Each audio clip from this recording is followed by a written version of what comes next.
Hated. Motive, Secret. Introduction. This book addresses a little-known factor in the lives and activities of humans. Though little known or indeed thought about by most people, its effects are quite enormous and sometimes very compromising. Indeed, most human activities are based on this factor, and you have no doubt been both a victim of it and a victor because of it. Kindly permit me to call it a secret, for it is invisible, very difficult to track or trace, and yet it is active in all we do and all we experience. Motive. One evening, I met an old friend I respect very much. We decided to sit in a quiet place and chat, since it had been years since we saw each other. As she began to talk, she made a profound statement that drew my attention to something that eludes most people in the world. I asked about her guiding principle in her life and ministry, and she responded, motives. She further explained that she doesn't do things because they are deemed good based on someone's judgment, but rather she does things when she has the right motives for doing them. A careful analysis of what is behind an action or an initiative, what propels it, was what she was showing me and teaching me. Then I realized that the current generation is at risk of compromising because the fast pace and the pressures of life don't permit us to first consider most of our motives before we embark on our pursuits. We are challenged by contributions and influence from society, and then we are shocked when our relationships turn out to be something other than we expected them to be. When governments are not meeting our needs and are doing contrary to their manifestos and budgets, we merely stand in awe. And when, after many years, we assess our lives and discover that we have been on the wrong paths, in the wrong company, and on the wrong pursuit, we begin to shift blame, forgetting it's our own motives that weren't right. When we cast our gaze around, we see so many people in pain, hurt, and disappointed. Lawlessness is on the rise, as well as poverty and many other social ills, and we devise solutions to combat those societal problems, but to no avail. World leaders and global institutions are trying their best to make the world a better place, but the light gets dimmer, and the same problems and challenges keep occurring. Although our measures are result-oriented, they will not produce results until we first tackle the motives of entities and personalities behind these challenges. It is time we lift the veil and deal with the issues beyond the curtain, that silent, secret ruler called motive. As you join me in this exploration, we will address personal, corporate, and organizational issues in the right way. You will hereafter be convinced of the power of motive and empowered in your pursuit of the motives of others as well as your own. In fact, henceforth you will be in control of your motives. Chapter 1. What is motive?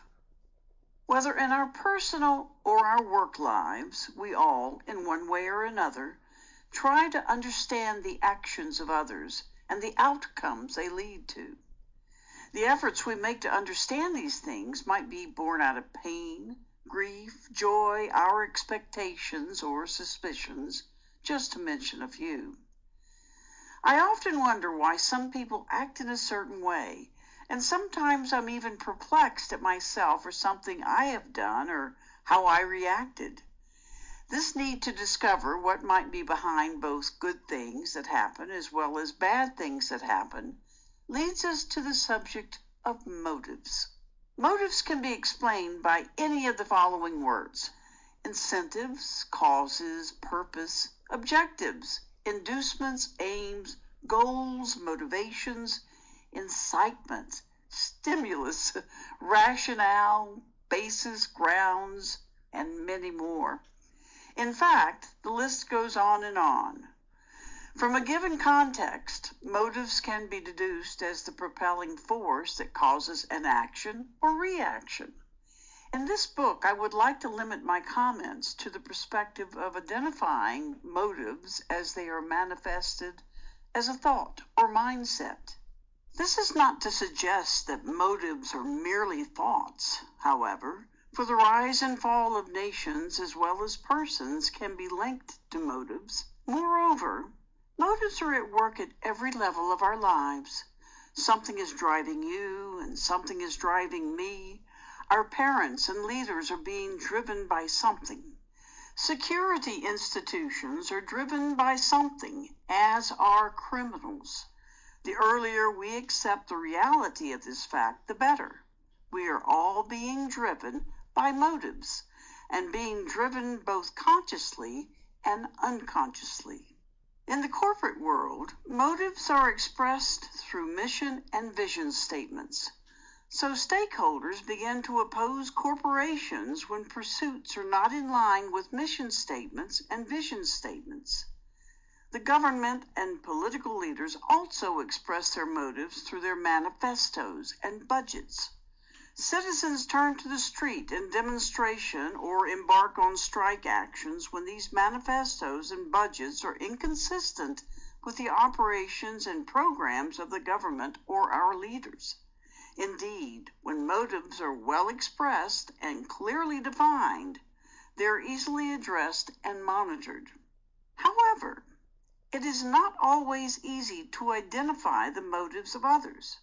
But conversely, you can identify your own motives simply by being sincere with yourself.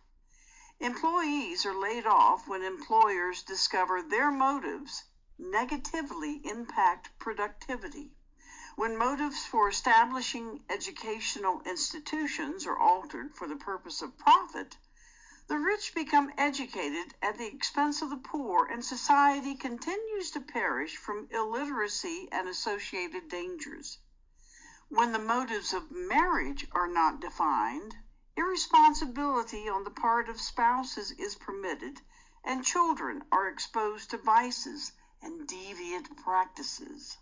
However, results of both personal and public behaviors can be monitored effectively and efficiently with expressed motives.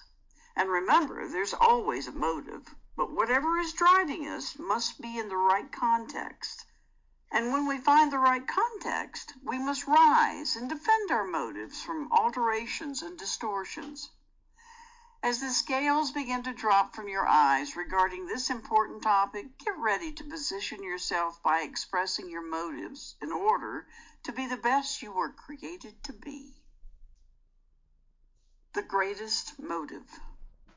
If you have had the opportunity to travel even outside your community or states that you live in, you will agree with me that people everywhere share much in common in their attitudes and activities. Indeed, it seems the majority are merely getting ready to die, but a few people want to rise to the occasion and impact their world. What occasion? Becoming what you should become. Again, people are mostly just getting ready to die instead of getting ready to become what they should become. That must be reversed. With all due respect, I believe this is one of the major causes of the plights of humanity. Let's cast our mind back to the motives of the Creator. The motives of the Creator. Kindly permit me to take a scripture from the Bible. I strongly believe these scriptures will give us a glimpse of the precise motives of the Creator.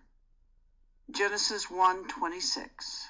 And God said, "Let us make man in our image, after our likeness, and let them have dominion over the fish of the sea, and over the fowl of the air, and over the cattle, and over all the earth, and over every creeping thing that creeps upon the earth." Please note that I am not disputing the fact that we will die one day. However, We can't substitute the graveyard/tomb experience and what happens beyond it for what humanity is made to achieve while we are alive.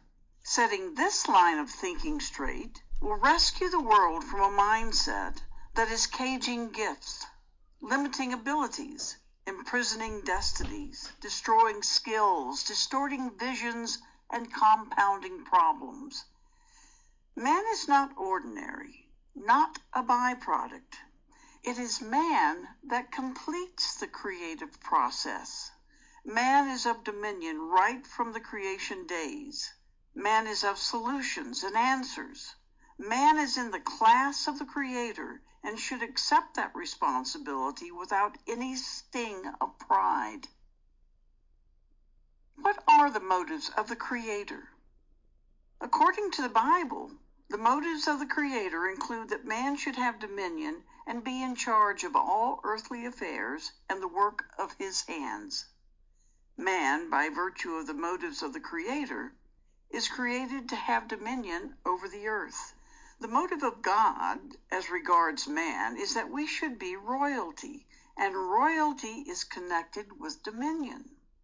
The motive is spelled out here as a beautiful motive, a lovely motive for man. And so what then happened to the motive? God went further and made his actions to be in line with his motives. Man is a product of his motives. What the world is a product of man's motives as well as God's motives. This divine motive should be in us, irrespective of our race, background, religion, or gender. Man is to get better and better, to increase, to innovate and invent. If this basic and original motive is not only well understood but appreciated, then we can know our true identity. Our personal motives are very much connected to our identity, and our identity has its root in the motive of the Creator. So you must have the right motive at all costs in order to become the true you. Expressed and unexpressed motives. A hidden motive is not normally dangerous, but one can be pursuing the wrong motives unknowingly. And a good motive at the beginning can be changed, altered, or distorted unknowingly. Sometimes that negative change won't be realized until much harm has been caused over a long period of time. Consequently, spending the time to put our motives down in writing is a great thing to do as individuals, just as it is for a company. When what is driving our lives is defined, we can put in place checks and balances. Many of us stay too long on some paths only to discover we are not pursuing our original motives. Personally, I believe it's necessary to have expressed motives so that you can be guided towards a purposeful end. An expressed motive keeps a vision running from generation to generation. If you don't want your impact to die, then you need to have an expressed motive. Although there will be opposition as well, an expressed motive will always attract the needed resources. An expressed motive keeps leaders focused and followers committed to the pursuit. Many relationships, especially marriages, aren't surviving the test of time because of unexpressed motives. The husband doesn't know why he chose the wife, and the wife doesn't know why she accepted the proposal. How will such a marriage survive pressures and time? We need to make our motives plain, and to do so in writing. In writing of the visions that represent our motives, we should also ask ourselves some questions. In fact, genuine questions with genuine answers will give you the right motives. List questions that pertain to the vision and try answering them objectively. Let's consider some of these questions. Marriage. 1. Why do you want to marry? 2. Why are you choosing a particular spouse? 3. Why do you want to marry someone from a particular family, tribe, or country? 4. Are you ready for a lifetime walk? 5. Are you being pressured into marriage? Professional academia. 1. Why are you pursuing a particular course of study? 2. Why do you want to become a fill in the blank? 3. Why do you want to enroll in a particular institution? 4. Why do you need a particular skill? 5. To what extent do you want to reach in your career? Friendship/relationships. 1. Why do you need that friend? 2. What is the purpose of that friendship or relationship? 3. What impact do you want to make in the friendship or relationship? 4. What effects are you expecting from the friendship or relationship? 5. How long do you want to keep the friendship or relationship? Business. 1. Why are you venturing into such a business? 2. Are you ready for the systematic and unsystematic risk? 3. How long do you want to be in said business? 4. Does the business have strings of social responsibility attached? 5. Which customer group are your targets? These are examples of the kinds of questions you need to review when embarking on any path in life. By being very objective, you will arrive at your main motives. And after arriving at your motives, how will you know these motives are the standards to which you should adhere? Indeed, we need a standard to conform our motives to. We will discover this in the next chapter. Chapter 2. The standards for motives. The question you might be asking yourself is, how will I know that my motives are positive and that my actions are positive as well?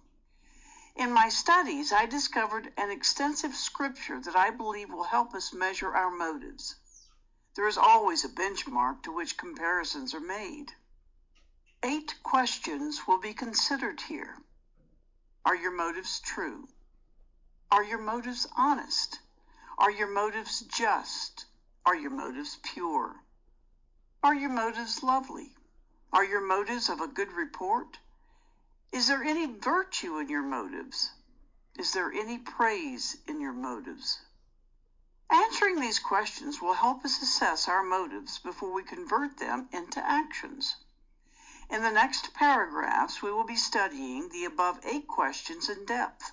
Remember, when you're about to embark on an assignment, take your time and ask yourself these questions. Although you might have a clear standard for your motives already, I believe adding up your assessment of these 8 standards will be of great assistance.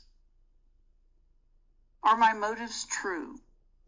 For your motives to be true, they have to be precise, exact, right, correct, straight, and very accurate. When your motives are true, it makes you level-headed and also boosts your confidence. Are my motives honest? For your motives to be honest, they have to be undisguised, respectable, factual, sound, unimpeachable, and legitimate. A motive that is honest gives you a sound mind and makes you unwaveringly solid in your approach. Are my motives just? For your motives to be just, they have to be precise, perfect, and noble. A just motive makes the assignment worthy of pursuit.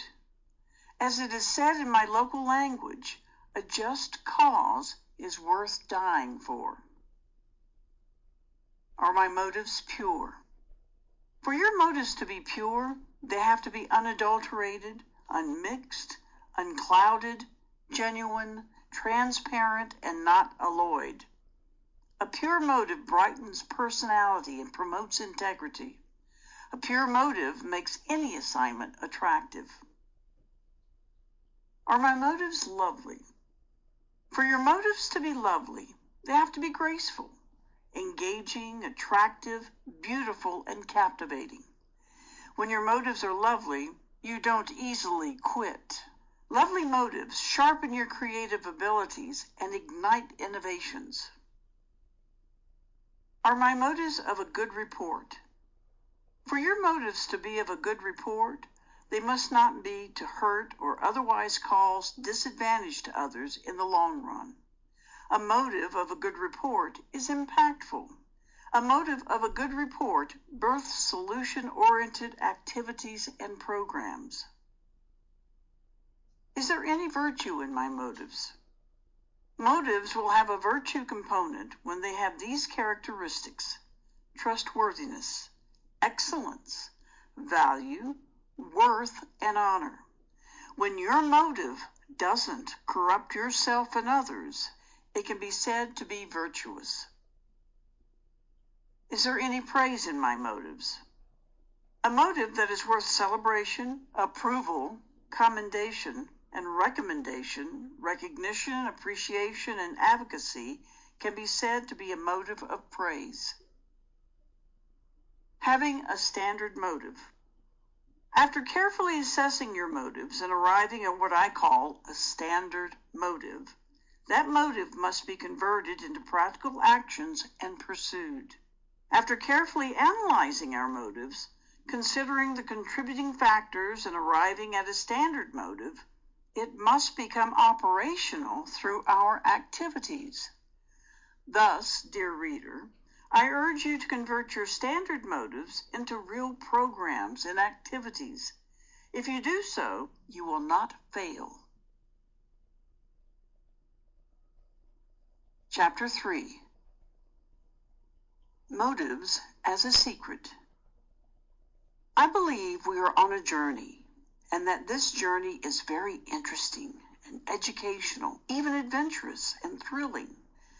Part of the reason for this journey, being what it is the influence of other people. In this chapter, we will learn to appreciate that the people we encounter in our lives also have their own motives. These motives might be offensive or defensive, destructive or productive. However, it is not easy to identify the motives of others until the situation has reached its climax or come to fruition, which leads to a motive, a secret tendency.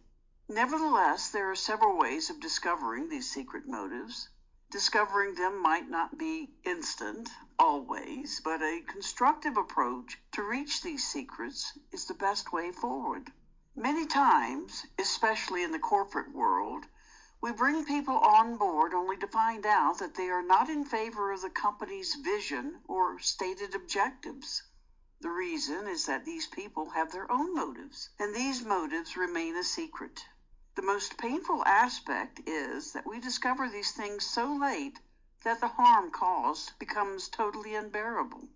The truth on the ground is that people will always have secret motives which can't be disputed. The destructive tendencies of some of these so-called secret motives should not be allowed to override corporate interest and motives in general.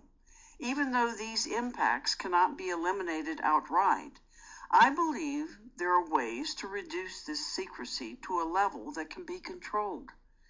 We should watch out for people with unusual characteristics, especially when they are on group or corporate assignment. Secret motives, killer of dreams.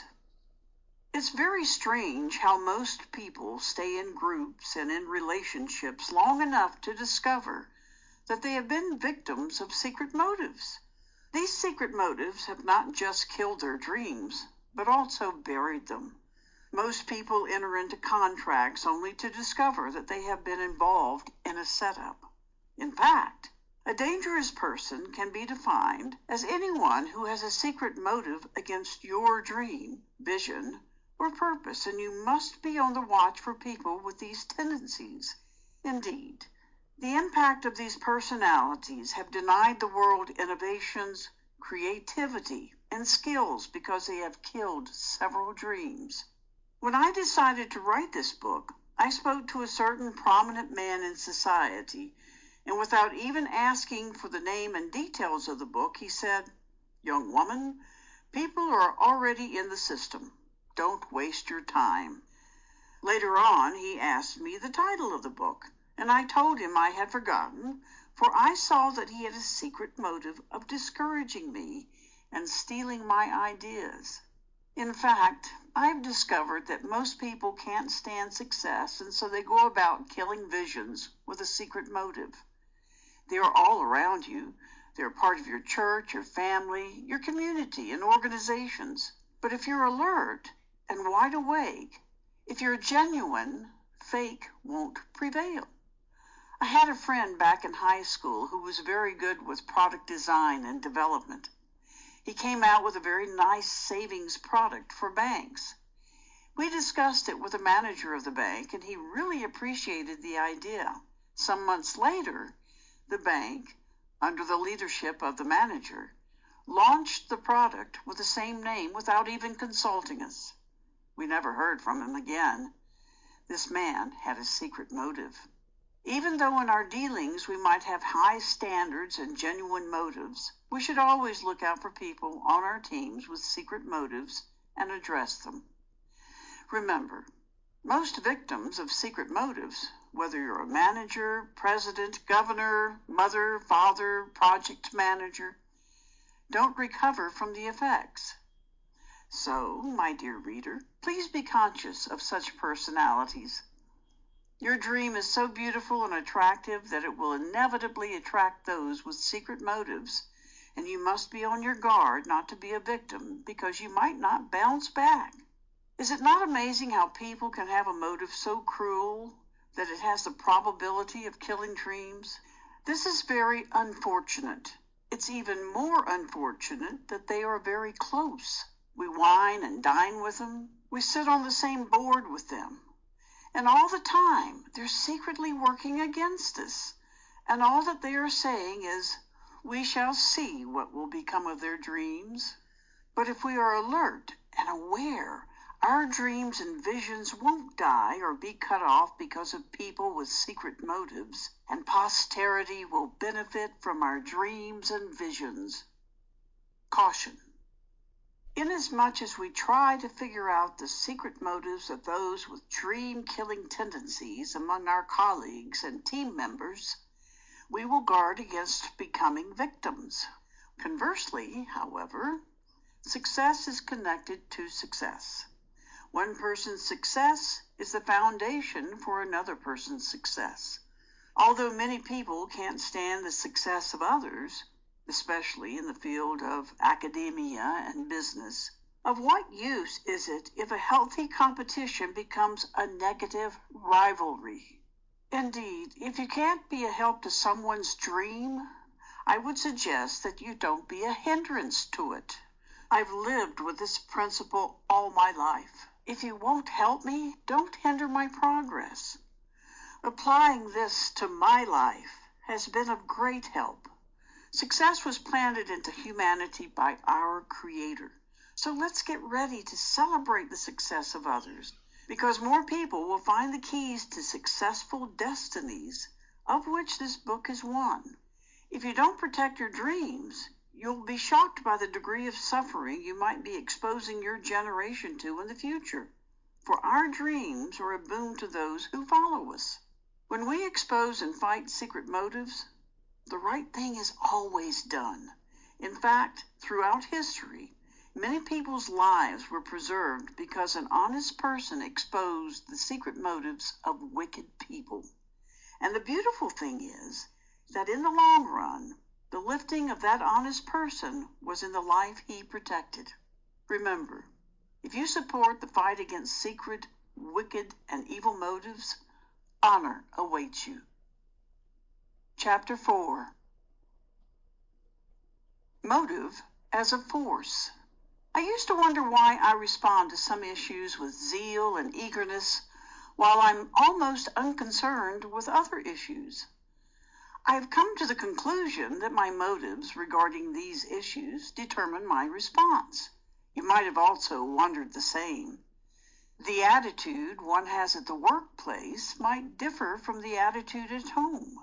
Environment and assignment might be a factor, but motives can't be left out of the equation.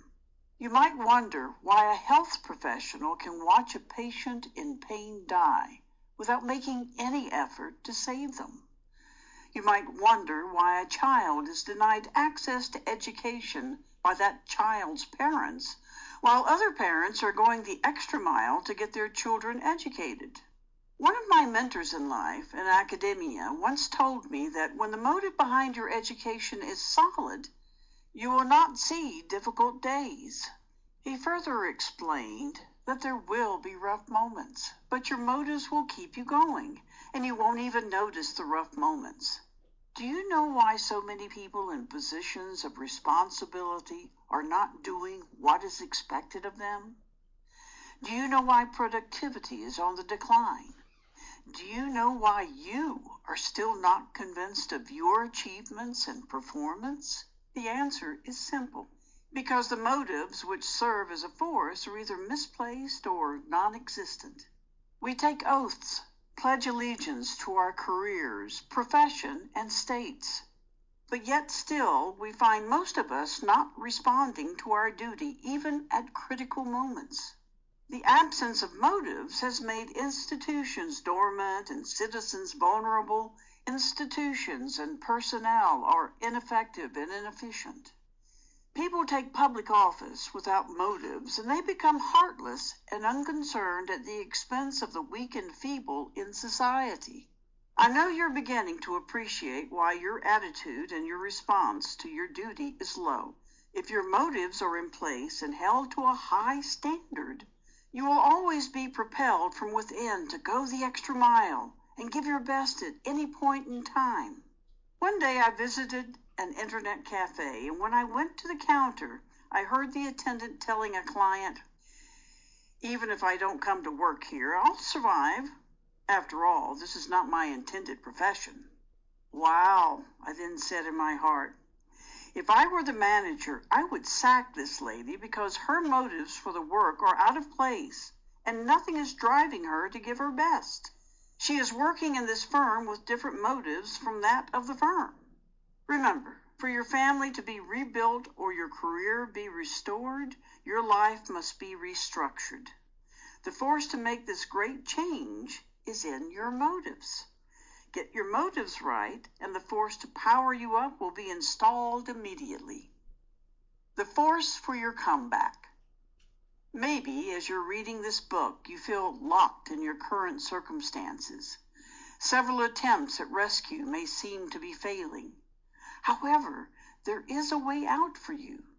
Naturally, it always seems difficult to make or reverse decisions when we find out we are wrong. This attitude has kept most of us bound in situations we know we aren't supposed to be in. Pride has kept most of us so long on the wrong paths, and even after we've discovered that we are on the wrong paths, the same pride denies us the strength to change. The good news is that there is something stronger than pride: your motives. If you can really take some time off and review your motives, you will be forced to make the great decision. It is only over for you in life when you cannot review and assess your life. For example, the young man decided to review his motives, and guess what? He had the power to return home after years of prodigality. And the beautiful thing is that his place as a son wasn't denied. There is nothing like being restored, especially as sons and daughters.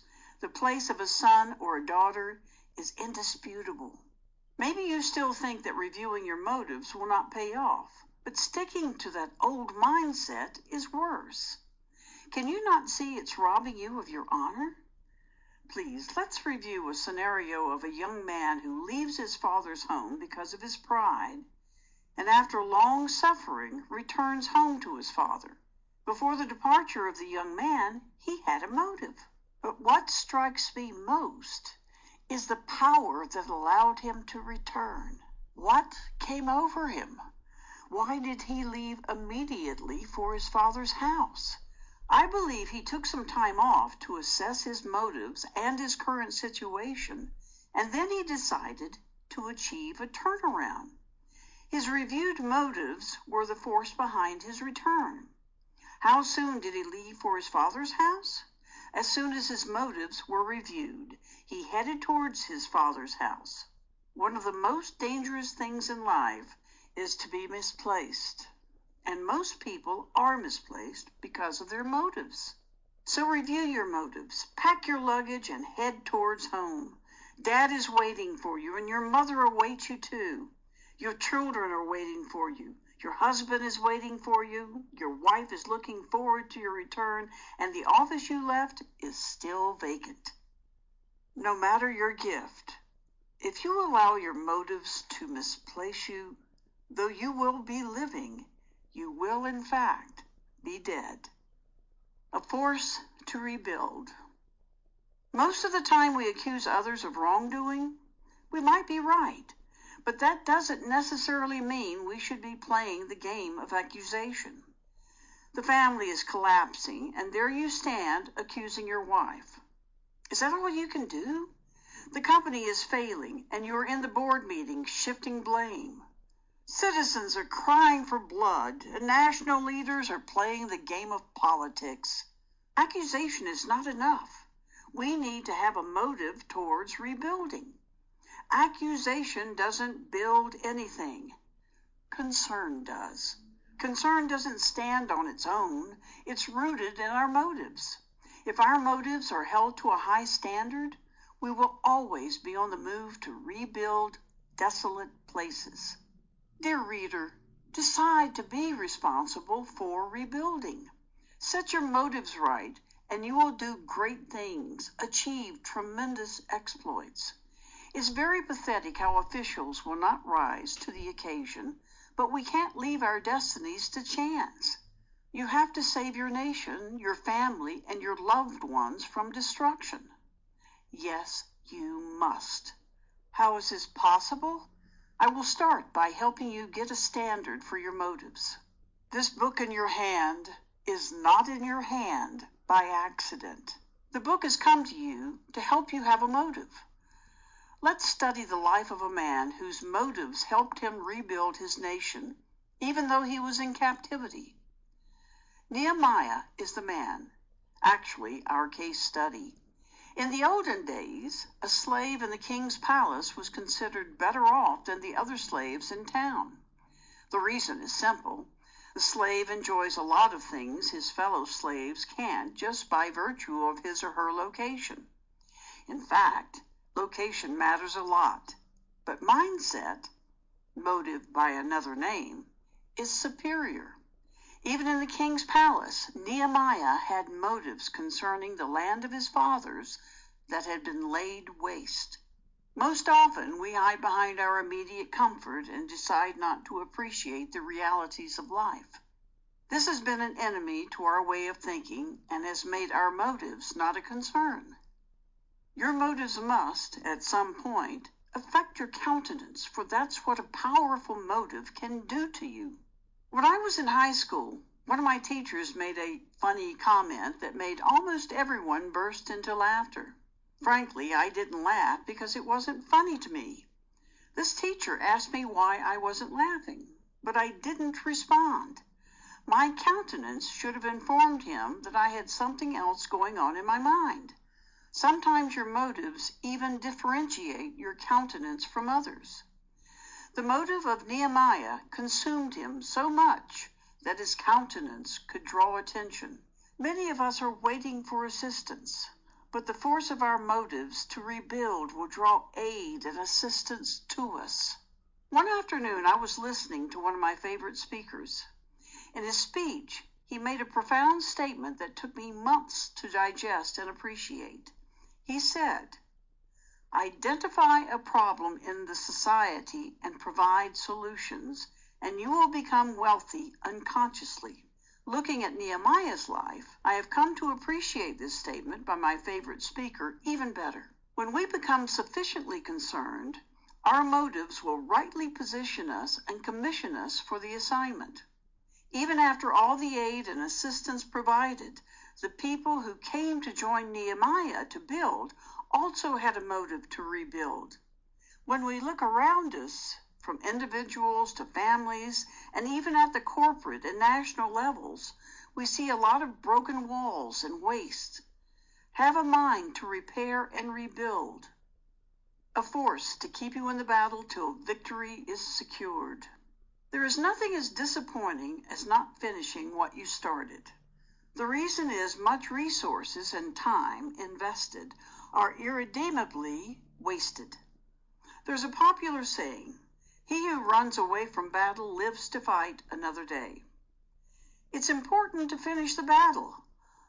Opposition, manipulation, and reassignment can deny you the opportunity of securing victory in battle, but your motives will be your strength to keep balance and pursue your goals.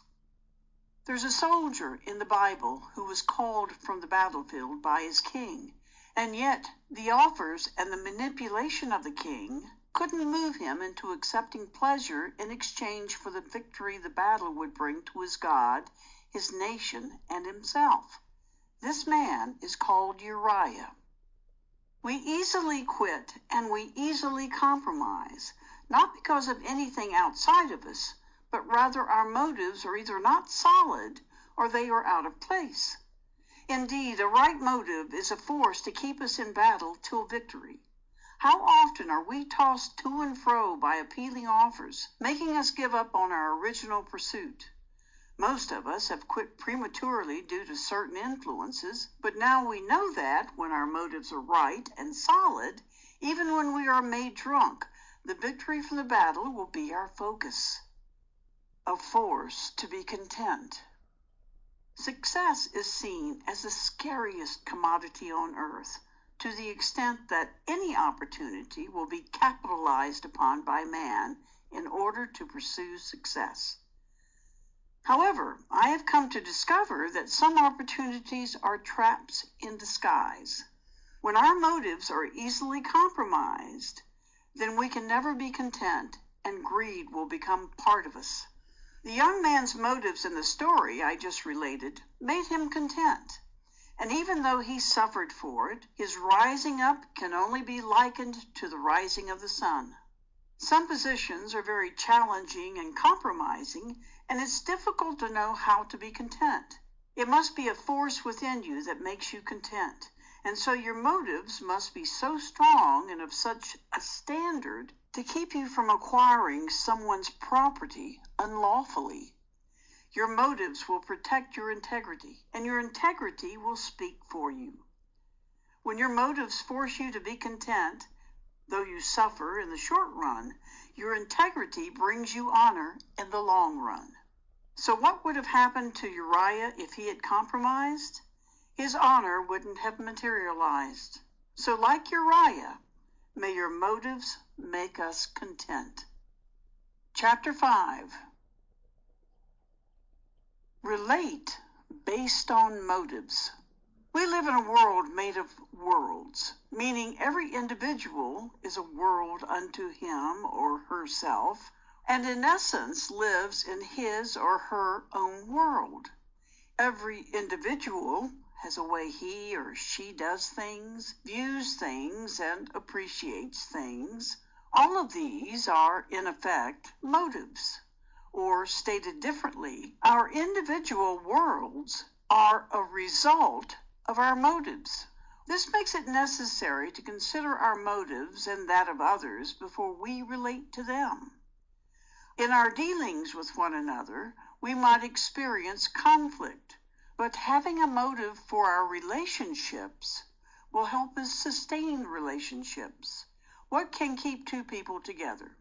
What can keep two organizations in partnership for a reasonable period of time? A walk with someone involves the interaction of motives and mutual motives arrived at by consensus, or else the walk won't be successful. I normally don't keep a lot of friends. Most of my friends are friends with an assigned purpose. Friendship without any motive is not my style, and so I don't keep casual friends. You might not like my style, though, but it has proved valuable to me. 6 months ago, I embarked on a research project with a friend. We became very close as time went on. Then she decided to open up her life to me. She had a lot of problems with many of her friends. So I asked her to list all the friends she had a problem with, which of course she did. I asked her to write the motive for the relationship she had with each, and to my surprise, she never had any motive for any of her friendships or other relationships. I saw that the absence of a motive in her relationships made her vulnerable to problems. I'm not saying you shouldn't keep friends, only that there should be motives, or else the friendship or relationship will be abused. So many things draw us into friendships and relationships, and one of these things is gifts. But motives override any of these. A man in the Bible decided to relate to a boy based on his gifts rather than the motive of the boy and ended up almost murdering him. We're so much drawn to fame, popularity, gifts, and talent that we neglect motives and end up abusing good relationships and opportunities. For example, the motive of David was good grounds for the friendship that King Saul wanted to have with him. David's motive was so that the man defying the God of Israel would be silenced and the peace of Israel restored. If this motive was considered, I don't think King Saul would have sought to kill the innocent gentleman. Even throughout the battle, his motives was made clear in his battle of words. Throughout the battle, David was in fact emphasizing his motive, to redeem the name of his God. The victory he achieved overwhelmed King Saul so much that he forgot the motive of the boy because he had earlier placed a condition on David's ability. And because David won the battle for Israel, King Saul inquired of his roots and brought him to stay with him.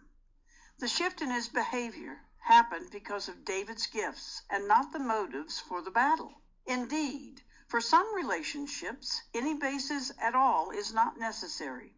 These relationships might be worth honoring and appreciating, but if we don't base our relationships on the right motives, with time, unhealthy competition will even set in. This can destroy good friendships and relationships. What we don't understand, we often misrepresent.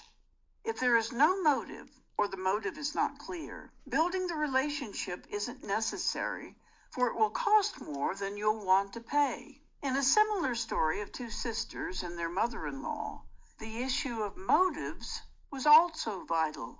In reality, it isn't compulsory to leave with your in-laws after the death of your spouse. At one point, one, Oprah, decides to return to her kinsman because she had no motive for being in a new relationship. But the other, Ruth, stayed in the relationship. Why? Ruth had a motive for the relationship, and Oprah had not. If you don't have a motive for a relationship, there is not sufficient impetus to establish the relationship. A relationship with motives as a basis always pays off. What a beautiful relationship. A motive spelled out in clear terms is the engine for such a relationship. It's time to hold on to our right relationships by having clear motives and to quit or at least review the others we've built without motives as their foundations. Motives are as solid as a rock, and when you build your relationships on them, no storm can blow away your relationships. Chapter 6. Wrong motives and the dangers. When something is wrong, it is not necessarily evil. When something is wrong, it is either out of order or distorted. A good motive applied in the wrong direction automatically becomes a wrong motive, however. I believe every individual has a special assignment in life. It's in line with this assignment that our motive should and must influence and affect our lives. However, this is not what's happening around us. We might take a job just to become like others. Our desire to become like others has altered our motives, making us no longer originals but counterfeit. You are the best person on earth as long as you strive to be who you are created to be. You are a brand on your own, so just develop yourself in the right direction. The dangers of trying to be like someone at all costs might expose you to the most dangerous things in your life. The world is not enjoying novelty and diversity because few people are living their brand. This has led to unnecessary competitions among individuals and firms. This has been since the ancient days. This chapter will focus on the motive of just wanting to be like others and the dangers associated with it. The caliber of a king and the effects of having a king were not considered in the motives of the elders. All that was driving them was their desire to be like all the other nations. The motive of wanting to be like others at all costs might lead you to an eternal problem. Most often, we look at the side of glory and want to be like others who have achieved it. But there's a story attached to that desire. The few successful people I have met in life always say that no matter how much of their story they tell, they are still censoring themselves. They might not tell you details because it might remind them of their pain. So when your only motive is to be like them, you end up trapped. You've lost your voice because you want to talk like someone else. Appreciating diversity and uniqueness is the best perspective to have in life. And the genesis of your problems was the day you decided to be like someone without careful consideration. The one the world awaits to celebrate is you. So be yourself and have the right motives. You are a brand created unto perfection. Many nations today are suffering because they wanted to have what other nations have without considering the implications. In figuring out the cause of your plight and pain, first review your motives. Maybe you wanted to be like others. One day I was with some female friends and we were chatting. The issue of marriage was part of our discussion. I remember it was the main topic. In our conversation, I realized one of the ladies was quite eager and anxious to marry, and so I asked her why she wanted to get married. She said boldly, "All my colleagues are getting married, and some have started having babies. So I also want to be wed like them." I couldn't speak after that, but I saw that her motives were very wrong and dangerous because one of my cousins had been a victim of this same motive. After 3 months, I met this same lady in town, and she had bruises and cuts all over. I didn't ask about her marriage pursuit because I knew she got married a month after the chat.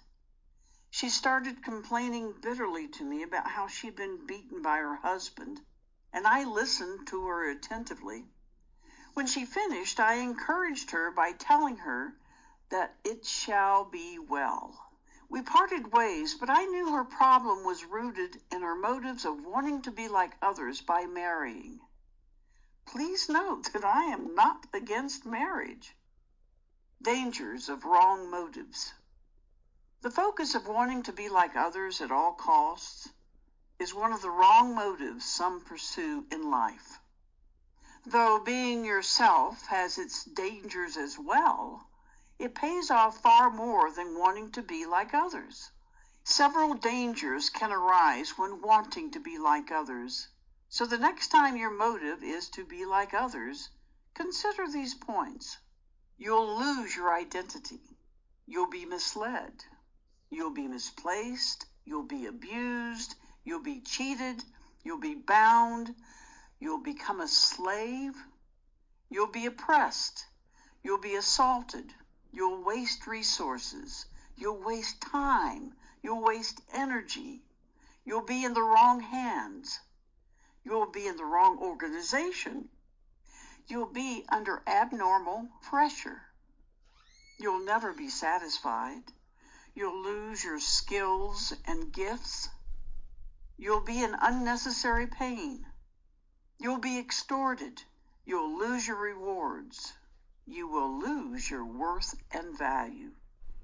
If you're seeing any of these points already in your life, then kindly review your motives and amend them. Chapter 7. Standard motives and the benefits. Standard motives simply refers to a motive that is right. Something is said to be right when it is rational, reasonable, wise, discerning, and appropriate. However, the fact that motives are standard doesn't necessarily mean that they won't face opposition and challenges. Indeed, the truth is that you will face wild oppositions and challenges precisely because of your standard motives. Why? The reason is that such a motive is going to present you as a different entity. You will be seen as trying to break out of traditional and cultural settings. You might even be considered an enemy or a threat to established ways of thinking. I remember having a discussion with an elderly woman in my community. I asked her a question about a practice that almost everyone in the community engages in. I wanted to know the rationale behind the practice because when I compared it to standard motives, it was way off. However, in order to confirm my stand and position on the practice, I asked the woman, "What is the motive for such practice?" She responded that it had always been done and everyone does it. Although several people, including this woman herself, had been victim of the practice, no one had decided to review the motives behind it, a move that would bring their liberation and rescue. In few words, opposition is the escort of standard motives. However, it pays to have standard motives. Norms and traditions are good, but without identifying motives for establishing those norms and traditions, it becomes difficult to appreciate them. Motives clarify things. Derived benefits of standard motives. Standard motives attract much opposition and many challenges because of their potency to achieve great things. These are some of the benefits of standard motives. You'll be fruitful. You'll be resourceful. You'll be effective. You'll be efficient. You'll discover your talents and gifts. You'll pursue the right cause. You'll rescue your family. You'll rescue your nation. You'll be honored. You'll be focused, concentrated, and balanced. You'll be recognized and respected. You'll be separated. You'll be sound. You'll restore and be restored. You'll build and build up. You'll be promoted. You'll conquer your adversaries. You'll touch lives positively. You'll preserve posterity. You'll amend generational patterns. You'll defeat major generational enemies. You'll bring light into a world of darkness. There is great benefit attached to having standard motives. Chapter 8. Be transformed. Transformation is good when it takes place in the right direction. At certain points in life, transformation is deemed impossible and people are forced to compromise. Leaving our lives to chance is the worst thing to do. Most generalized conclusions about life and circumstances are taken from individual points of view, and in that vein, I have witnessed people come out of hopeless situations. Most limits are set by man, and it will take man to push off these limits. When we lose control of our lives, we become subjected to rules that bind us. No matter how far we have gone in the journey of life, however, transformation is still possible. Nothing works on its own, and in fact, everything that works is made to work. Waiting is good sometimes, but sometimes waiting leads to wasting our time too. If we have waited too long for a transformation, we might be disappointed because it never shows up. Some have come to the conclusion that life will be as it is and can't see the signals that change and transformation are required. It seems like it has been dark always, and such a person wonders, will my sun rise one day? For such a person, there is no difference between days and nights, for everything is gone against them, including themselves. But I believe it's the dawn of a new era. Can a car move on its own? No. Someone must cause the desired movement in the intended direction. Can an airplane take off by itself without a pilot's involvement? Likewise, because your life needs transformation, and so does your family and probably your country, you must rise up and do something. Anytime you want something, make an effort. Your effort will bring expected results. Sometimes we don't know what to do to bring about the desired transformation, but realizing the need for transformation will birth the approach speedily. Anytime a total transformation occurs, circumstances and conditions are renewed. What, then, must we do? If we truly desire and expect transformation in our lives, then some factors in our lives must be renewed. I used to have an old man as a friend. Actually, he taught me in high school. This man gave me an important tool to achieve good grades. He said, "Renew your strategy for a renewed result." We can't keep doing the same old things and expect new results. Even a new wineskin rejects an old wine, and vice versa. The law of nature is against using old approaches to get new things sometimes. A very sensitive and determining factor must first be considered, and a major component in the transformation process can't be left unaddressed. The renewing of your mind means renewing your motives. The state of your mind, your motives, is causing you to conform to anti-transformation systems, structures, and styles. You've been conforming to some old strategies because of your old motives. Your motives will make you see what others can see, and then you will take steps they wouldn't dare. This will bring the long-awaited change. The splendid thing about the transformation process is that you are the one in charge. You don't need anyone's approval. You change your motives to suit the degree of transformation you're expecting. It's up to you to do the renewal. 1 Corinthians 11:28 says, "But let man examine himself." People have examined you long enough, and so, for the first time in your life, be your own examiner. I always tell myself that I know myself best. People who spend less time with themselves end up running from place to place, seeking answers to know who they really are. The transformational process. 1. Examine yourself. 2. Renew your mind/motives. 3. Change standards of conformity. 4. Act in the right direction. 5. Be transformed. Chapter 9. Getting it right.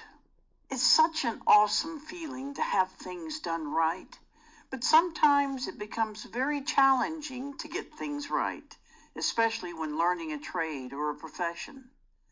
However, the challenge doesn't make success impossible, but rather a daring and adventurous undertaking.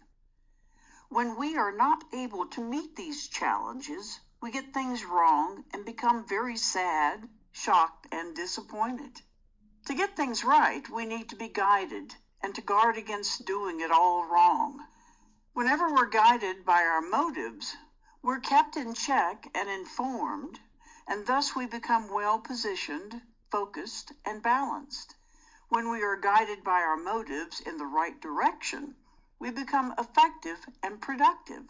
Most often, we forget our motives, and this makes us vulnerable, exposing us to nothing but failure. The moment we forget our motives, we begin to sink down. In the previous chapters, we discovered the need and significance of our motives, And here you are cautioned not to lose sight of that need or significance along the way. When our motives are out of place, we are out of place too. And so we need to make sure we don't forget the main force in our lives, which drives us and guides us, our motives. Doing everything possible to continue with our motives is the surest way to get things right and rightly done. The motive is the seed for your action. So don't allow anyone to deprive you of that, or else your actions have no cause. The enemy is on the lookout to uproot your seed. Motives. Let's do everything to prevent the enemy from succeeding. The enemy can come in several forms and work through several ways and means. Also, don't lose your motives because it hasn't materialized yet, but rather keep it, guard it, and let it regulate your actions. Always, the beauty of a seed is in its maturity. Don't lose the standard motive, guard it. And always remember these 5 statements. My motive is light, and without it, I am in darkness. My motive is my strength, and without it, I will faint. My motive is my map, and without it, I will be lost. My motive is my weapon, and without it, I am defenseless. My motive is my seed, and without it, I will have no harvest. Chapter 10. What produces the highest standards for motives? In our lives, there are both internal and external influences. However, our ability to control some of these influences will assist us in producing the highest forms of motives and, to be precise, in establishing a high standard for those motives. In a production or industrial environment, there are both the remote factors and the immediate factors to consider. The immediate factors are the things or the resources that can be controlled by the firm, and the remote factors are the things and resources that can't be controlled by the organization. However, the ability of the firm to derive strategies to contain these remote factors will control negative impacts on the organization and allow it to capitalize on the positive opportunities that control brings. In relating this scenario to achieve the highest standards for our motives, I believe that some practical measures must be put in place to help us achieve effectiveness and efficiency in our pursuit of our motives. There are many measures possible, but I'll focus on 5 that are powerful and effective, and I believe will help us to best address the remote and immediate factors. Self-identification. One of the most sensitive things in life is self-identity. The systems and the structures of life have taken man through several evolutionary phases, which has led to most people losing their self-identity. Indeed, in our world, we need to try as much as possible to know who we are and what we are, which can affect our motives a lot. In my next book, Who Do You Say I Am? Identity, we will explore in detail how successful people start from nothing and end up in those beautiful paradises that are their lives. Meditation. To be sure, certain, and convinced about our motives requires meditation, defined as contemplation, speculation, and reflection. This will keep our motives developing in the right direction. Meditation also helps us to have deeper insight, giving us good signals mentally, and helps us to achieve success. As noted, I'm working on another book on success that will further empower you. Reading. Reading is another vital tool to achieve the highest standards for our motives. People who have lived before us have experienced much that is similar to what most of us are experiencing, if not the same. However, in our reading, we'll discover how the same approach produces 2 different kinds of results for 2 individuals. A lot has been written on whatever you're thinking about, including your career and other pursuits. Just reading these subjects will be of much aid to you. Learning. Learning is the medium of acquiring skills and knowledge, and it is achieved through either formal or non-formal channels. The beauty of learning is that it can be achieved through a group's efforts or one's own individual efforts. Learning makes it easier to stay abreast of and on top of issues. I believe our motives are not islands. They're certainly connected to issues. So by learning, our motives can be well connected to issues from the right perspectives. Observing. To observe doesn't necessarily mean merely to watch, but to pay heed to an approach or a strategy. Observing is much explained by these words: perceive, recognize, and discern. Our ability to observe very much depends on how sensitive we are to our motives, and sensitive observations will help us to clearly assess the impact of our motives at every point in time and enable us to make the necessary review of our path and amendments to our motives. Chapter 11. The New You, a Brand on Its Own. Among all my friends, there is one I admire most. We grew up together and shared almost everything in common, but we both had our peculiarities and individual characteristics. Our separate backgrounds had a great effect on us, and this was the very reason why we exhibited different characteristics at certain points in our lives. I grew up as an aggressive, defensive, and curious young girl. It was as if I didn't know the existence of risk, of dangers, or even of limits. Anyone who knew me in my childhood would define me with these two words: daring and adventurous. These features of my childhood had both benefits and dangers that I won't deny. However, my friend was very calm, cool, and with all due respect, timid. Actually, to be blunt, she was a coward. As we grew up, I had the shock of my life when my friend became wild, confident, courageous, and more adventurous in all the right ways. I noticed that something had happened to her. Even the way she talked was so different from previous years. In fact, she had become a new woman.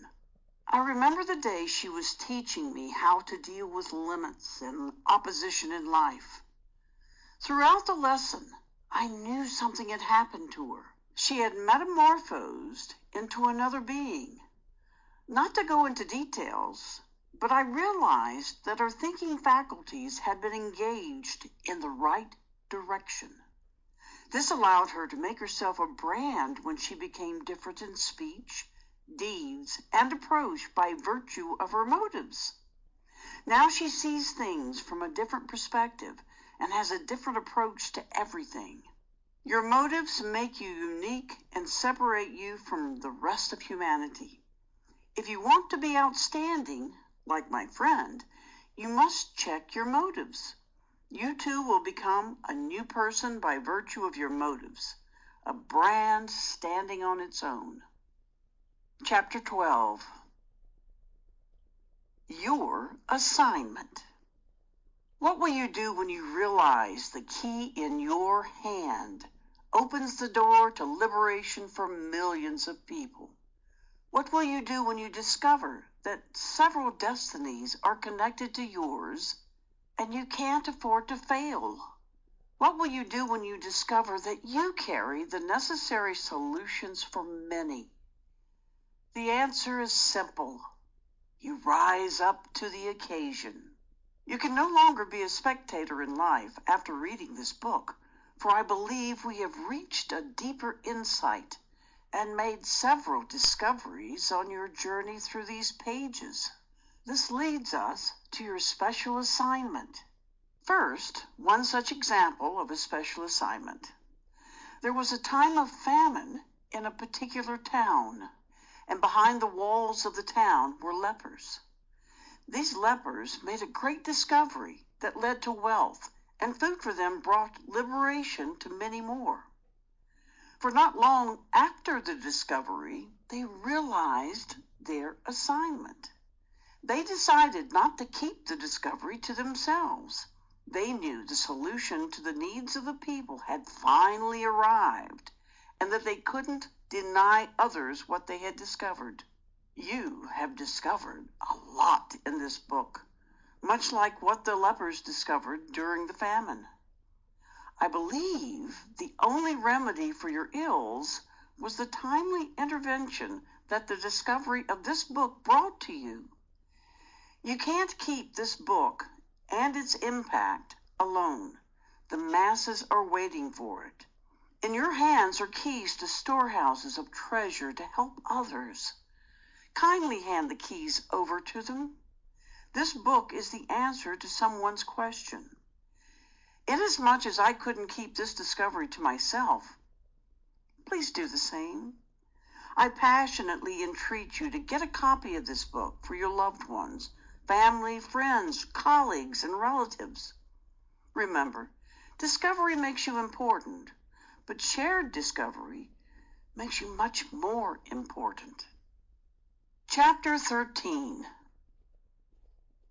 My experience. I think it would be unfair to conceal my personal experience regarding motives. Consequently, this piece of work cannot be concluded without sharing just such a personal experience. I had been working with a very good and great man, assisting him on a corporate assignment. He approved almost every piece of work I did and appreciated my efforts when no one was around.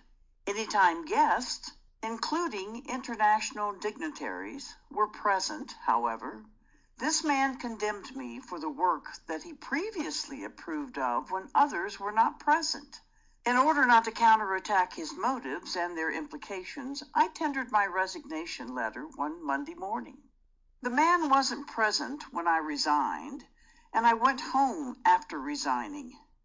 Upon his return from wherever he had traveled, he read my resignation letter. I then started receiving calls from him. First, I decided not to respond, but after some days, I decided I wanted to hear what he had to say. He said he wanted to schedule a meeting with me, but I insisted on choosing the venue. Telling him the meeting would not be possible otherwise, I decided we would have the meeting at my house for security reasons. I notified one of my uncles to be present because I knew something sensitive could definitely crop up.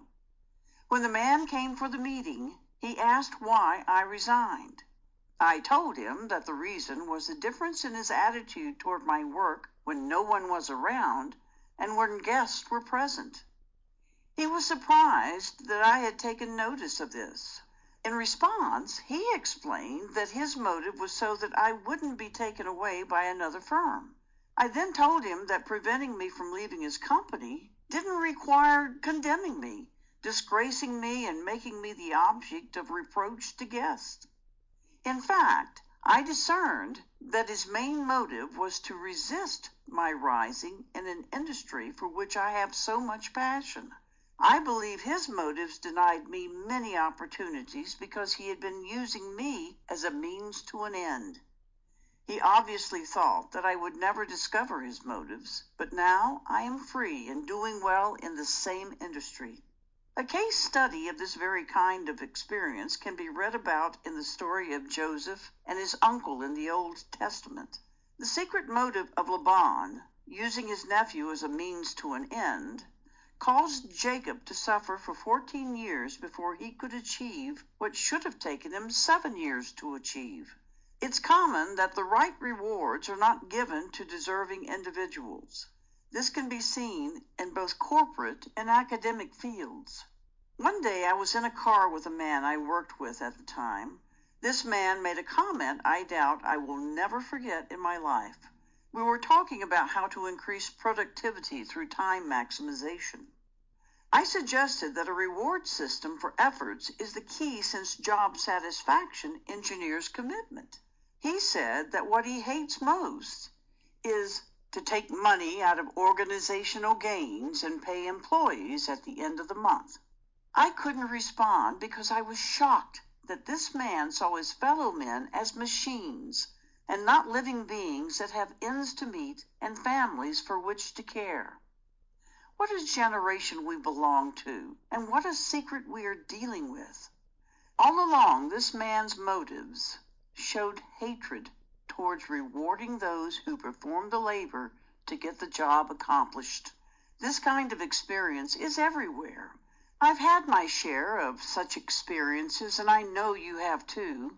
Henceforth, we'll be alert and not become victims of this awful experience caused by the selfish and self-centered motives of others, especially leaders and people of influence. Acknowledgements. Step 3. Redefine yourself, love yourself, and cultivate self-acceptance. We have previously stated that many people quit even before they start. Aside from every possible and very often made-up excuse, they may have certain limiting beliefs that are preventing them from taking action. Limiting beliefs are like dirt accumulating in our minds, and it should be out of our motivational gardens, right? Best cure is to try some mental peeling followed by a VIP spa treatment for our mind. I'm just about to show you the simplest and most effective way to getting rid of our limiting beliefs. In fact, it's so simple that I know that you may even doubt it works. If you catch yourself doing this, make sure you carry on with this chapter, even if you think it's weird or strange. We already know that successful people do certain things, and you are successful, right? Of course, the first step is to recognize your limiting beliefs and understand their patterns, where they come from and why we have them. We don't want to be slaves to our limiting beliefs. When left untreated, limiting beliefs can not only manifest themselves in a bunch of excuses that we create to protect ourselves from potential failure or extra effort, but they can also take our emotional wellness away and even turn us into haters. Here's the basic thing to understand. We have been brainwashed by society. We are taught that it's better or safer to be like everyone else and stay in the box or hide ourselves in our proverbial shells. Think about your limiting beliefs. Maybe some of the most common limiting beliefs listed below ring a bell. Maybe you currently have or have had some of them at some point in your life. Examples of limiting beliefs that will kill your motivation, passion, and zest for life. All rich people are dishonest and greedy.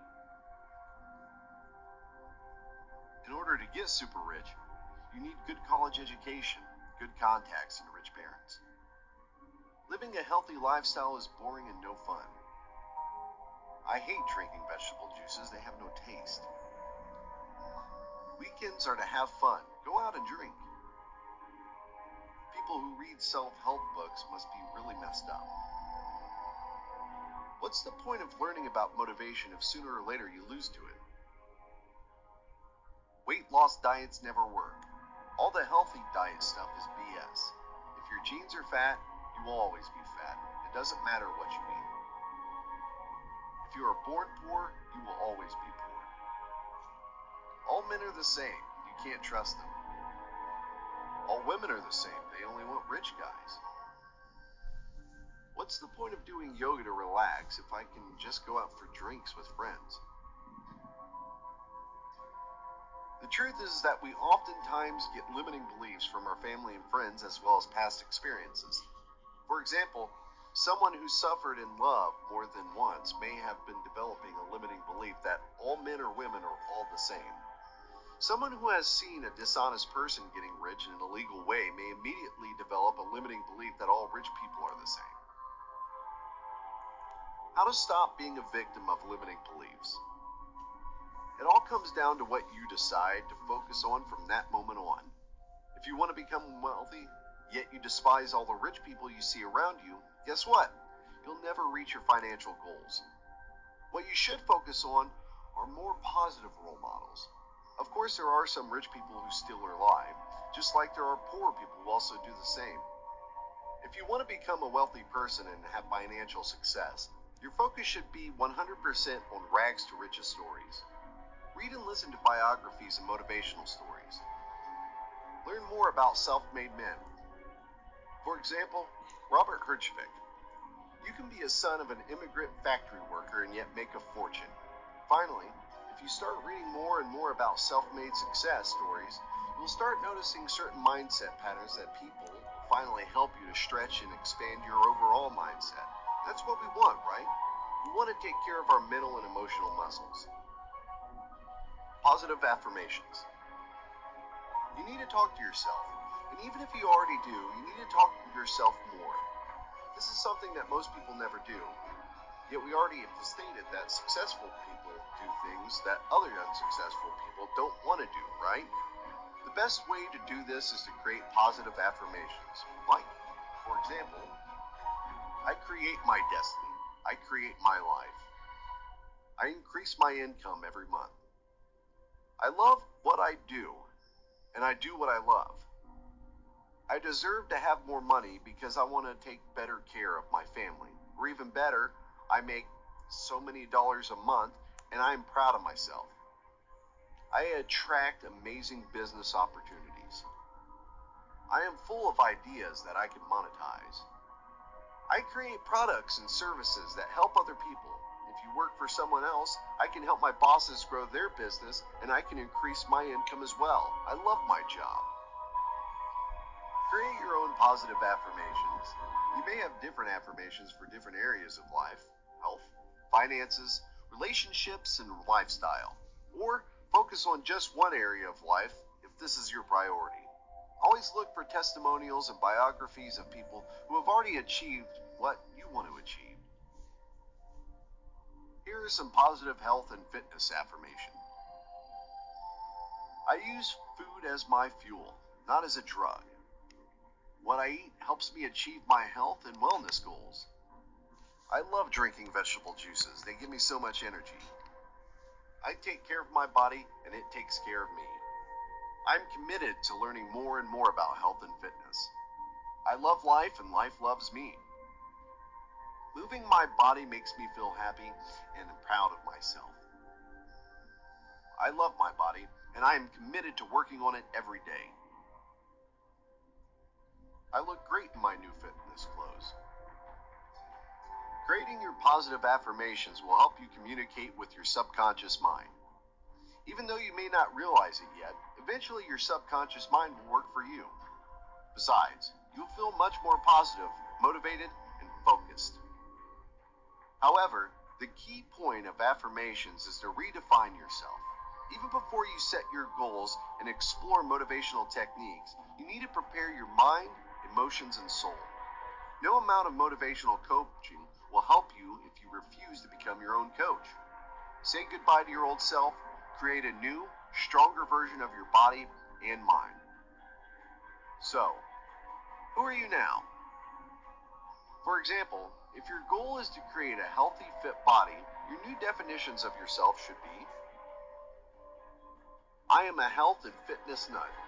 I love trying out new workouts and healthy recipes. I love my healthy and fit body, and I make healthy choices. I am full of energy. My body is my temple. I am healthy and fit. It's just who I am. This is really powerful. Make sure you always add, it's just who I am. You see, a good writer writes every day, even if they don't feel like doing so. My friends usually get surprised when I tell them that I have a really strict writing routine, and that I'm up at 5 to 6 a.m. already hard at work. It's because I want to make sure that my most productive working hours are spent on writing and creating content for my blogs and courses. It wasn't always this easy, especially in the winter, but I've created a new definition of myself. This is who I am. I am an early riser. I love getting up early. I don't want to oversleep my life. I want to be productive. I don't think I am a good writer as far as a writing trade is concerned, but I know that I can create quality content that helps other people. This is what motivated me. As an author and a coach, I want to create extremely informative, motivational, and inspiring content. My own definition of myself also creates some kind of responsibility. What is your definition? What is your responsibility? Just like a good painter paints every day, even if they don't feel like doing it, it's just who they are. A good entrepreneur is always alert and looking for new business ideas. It's just who they are. A runner runs every day. Ever since I defined myself as a fitness nut, I work out every day. It just has to be done. It's really powerful. Try it. Who are you? If your main area of focus now are your relationships, you could redefine yourself in that way. I attract amazing people and circumstances in my life. However, I am also grateful for painful experiences as they help me get stronger and strengthen my emotional muscles. If you are pursuing higher education, going through some kind of professional course, or some other process to change your career, make sure to create your own definition now. For example, a few years ago, I was committed to studying massage therapy and holistic nutrition. At that time, I was still in a job I hated, but deep inside my definition of myself was, I am a massage therapist and a holistic nutritionist. I love my work. Those two simple sentences helped me to get through many obstacles and sacrifices I had to make to actually change my career. If you study medicine, stand in front of a mirror and say to yourself, I am a doctor. I love helping people. If you study engineer, say to yourself, I am an engineer. This is why I do what I do. Repeat your affirmations and new definitions of yourself in your actions as much as you can. Employ your whole physiology. Feel happy and excited. You really should be, trust me. This step is really important. You need to understand who you are.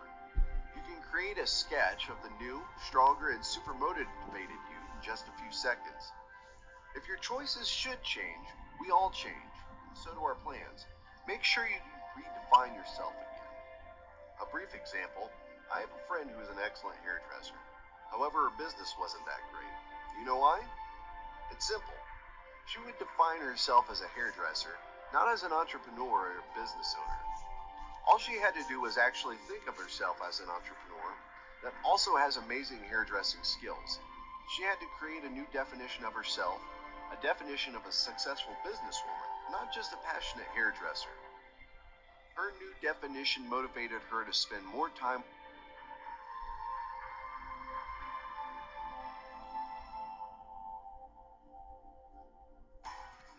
and a clear vision to get lost. You can have, be, or do anything you want. It's simply your belief in yourself which stops you. Doing something respectable takes massive action, persistence, and pride, and it only needs to be done once a day. There will never be a right time or a wrong time to start a journey for success, so don't bother waiting for it. The attitude you have towards life guides your destiny. The bad produces the bad, the great, and the awesome, the awesome. Control your attitude and you can have your dream.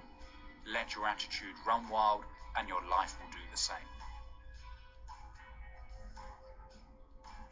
The goals you have may seem unachievable at times. However, it's at this point where the weak will fail. In my world, dreams are created by children, but crushed by adults. Disney is a prime example of a man that wasn't crushed. Being as resilient as a child, yet as productive as an adult, is an admirable pursuit. Don't let anyone tell you to grow up. Choosing your lifetime destination is a must for anyone who is setting sail. Set the sail wrong, and you're going to end up in the wrong port. Some people say that they see their life flash before their eyes when faced with death. If that is the case, what was happening when they weren't? Don't save for a rainy day, invest for a brighter future. Investing in yourself is a must if you want any form of personal fulfillment. Establishing the why of life is still being questioned by much more intelligent men than me. While they are questioning it, I am living it. Knowing your purpose for living is essential. but living for purpose is better. Someone once said, don't put all of your eggs in one basket. I say, nurture some, sell some, and eat well. Wanting better things for your family, friends, and others is a respectable pursuit. It's how you do it that's going to be questioned. Perseverance is the most difficult quality to have, especially when you're faced with a need.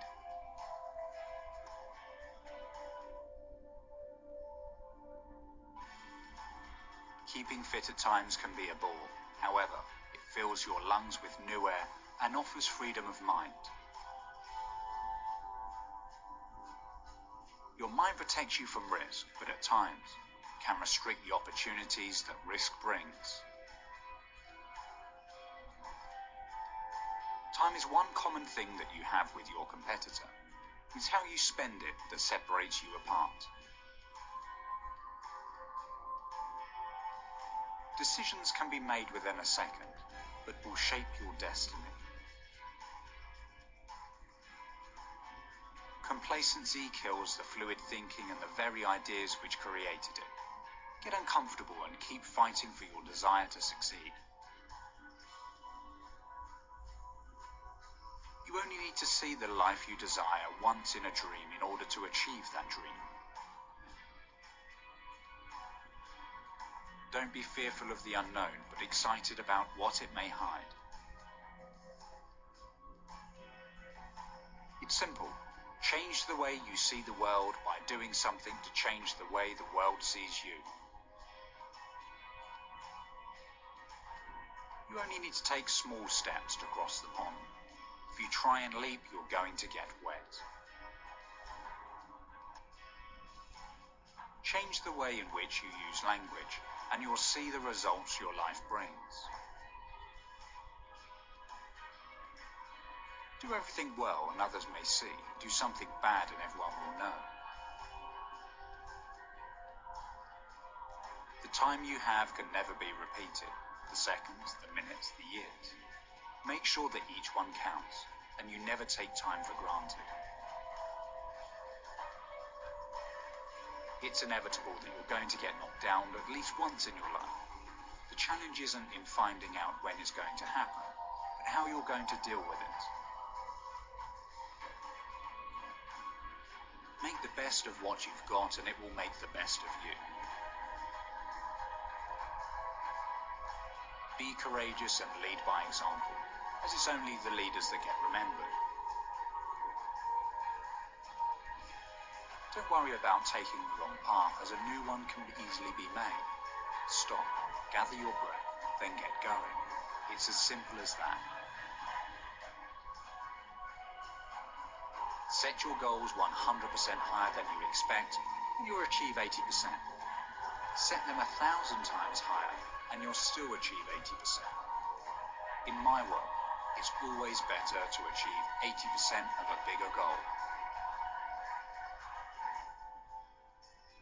Work just 10% harder than everyone else, and you'll start to notice miracles happening around you. Work 20% harder, and you will own your destiny. Get excited about the tasks that make others quiver. What won't kill you will only make you stronger.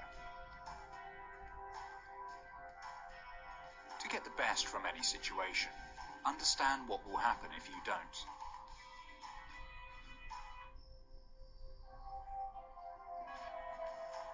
Once you start a task, ensure you follow through.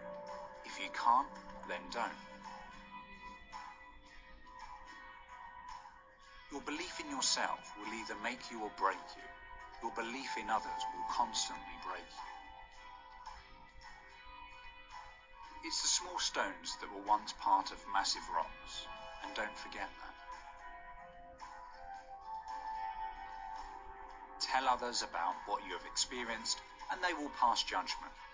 Let others tell you what they have done, and they will listen. Changing the words should, can't, won't, could, would, try, and but to can, will, and must is guaranteed to change your life. Don't spend your precious time thinking about the past, as it can't be changed. Instead, focus on the second you are in and make it your best. For every obstacle there is a ladder. All you have to do is put it up. Greatness is about taking massive action, not just talking about what those actions might bring. Whatever you do, do it with compassion and a smile, knowing that success is just ahead. Don't stand still when taking massive action. You'll burn a hole in the carpet. Too many people focus on the end result and in the process forget to enjoy the journey. There is no point achieving anything without being able to tell a great story. Pause before making important decisions, and only when your gut instinct says it's okay should you continue. Never accept that a solution to a problem eliminates it. Eliminate the word problem and you'll never find one. Trying to please everyone is like trying to please Satan. You're going to get your fingers burnt. Your future is in your hands and nobody else's. The sooner you accept that, the faster you'll achieve success. Support your children, respect your children, and teach your children, but never tell your children, as they won't listen. Opportunities come from preparation, education, and preservation. If you can't do something better than someone else, then get them to do it from the outset. It's cheaper in time, effort, and money. My life is full of surprises. I wake up every day looking forward to the next one. Gauge your success not on that of others, but on what you believe is acceptable for you can decide when enough is.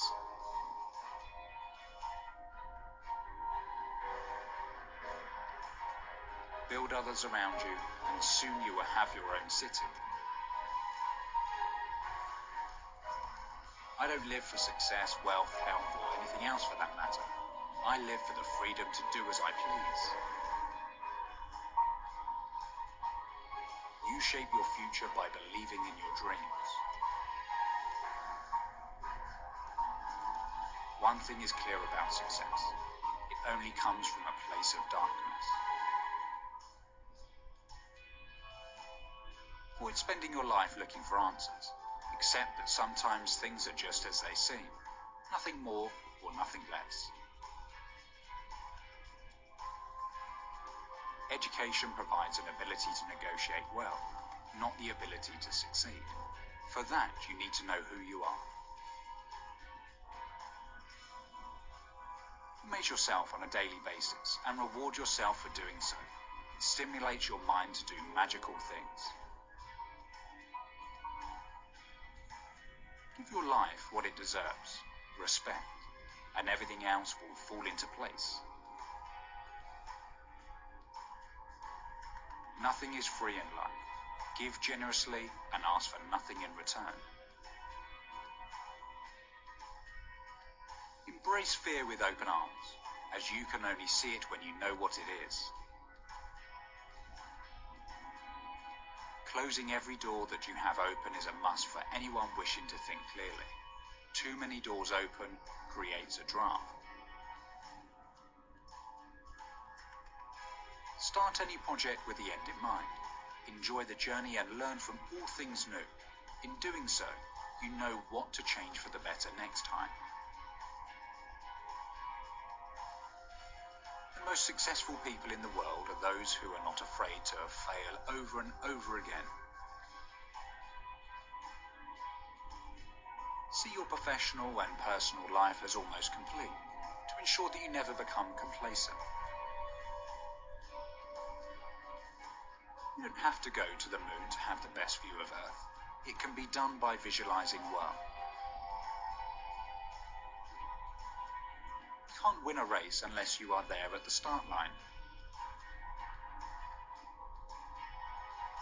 The only way to know what is possible is to start with the impossible.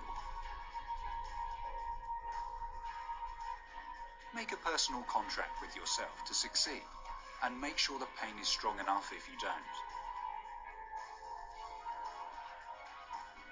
My petrol tank is always empty, because I am always exploring new roads and seeking new opportunities. It's the small things that count in the bigger picture. Don't underestimate them, as it's often the small things that create the bigger surprises.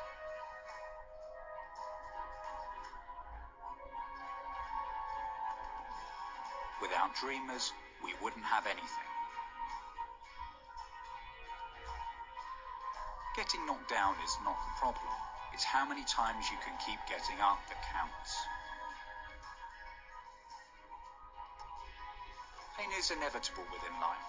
It's how you use the pain which makes the difference. After a boom, there is guaranteed to be a recession. And after a recession, there is going to be a boom.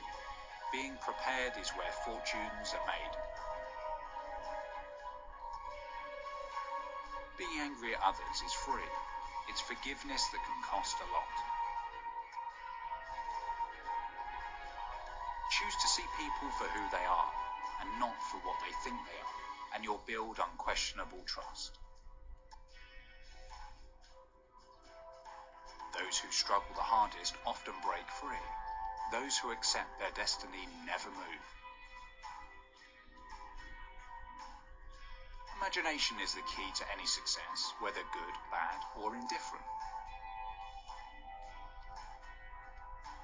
Others will laugh at your dreams only until they see you achieving them. Starting your venture to succeed, happiness and fulfillment can often be the hardest bit. So why many people give up, I will never know. Hindsight is a great thing, but taking massive action daily is much better. Make sure that you never look back and mutter the words, "What if?" Don't let others decide your fate, because it will never be as good as theirs. Create your own. It's much more fun.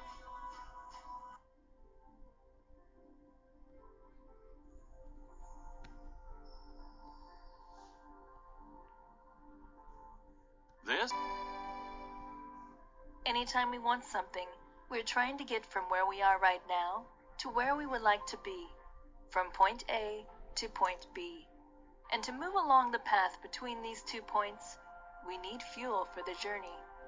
Motivation is the fuel that drives you towards your goals.